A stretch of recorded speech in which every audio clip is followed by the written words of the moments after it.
নাম পৃথিবীর ইতিহাসে সোনার অক্ষরে স্বর্ণের অক্ষরে লেখা হলো। এক, উসমান ইবনে আফফান, ইসলামের তৃতীয় খলিফা।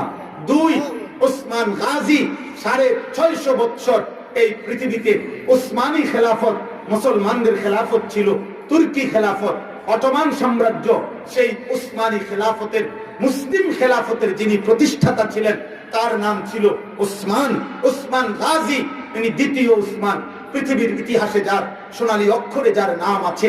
আর 3 নাম্বার শহীদ শরীফ উসমান হাদি রাহমাতুল্লাহ আলাইহি। আমার মাটির এই সন্তান 2025-এর এই ইমানদার যুবক, পৃথিবীর ইতিহাসে সোনার অক্ষরে তার নাম লেখা হয়ে গেল। পৃথিবীর 1000 বছর পরে, বাংলার মাটির 1000 বছর পরে যেই বাচ্চাটা বাংলাদেশে জন্ম নিবে, ও বুঝ হওয়ার পরে ইনশাআল্লাহ শহীদ শরীফ উসমান হাদিকে চিনবে, তার নাম স্মরণ হবে, তার নাম উচ্চারণ হবে। অতএব আমরা প্রত্যেকে ইনশাআল্লাহ দিল থেকে নিয়ত করি, আল্লাহ যেন আমার এই ভাইয়ের শাহাদাতের রক্ত কবুল করে নেয়।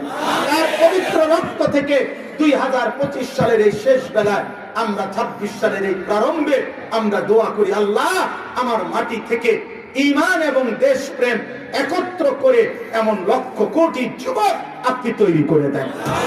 রাজি তো ইনশাআল্লাহ? রাজি তো ইনশাআল্লাহ? বলো ইনশাআল্লাহ, বলো ইনশাআল্লাহ, যুবকরা দাঁড়িয়ে বলো ইনশাআল্লাহ, বলো ইনশাআল্লাহ। এই কিছুক্ষণ স্লোগান দাও।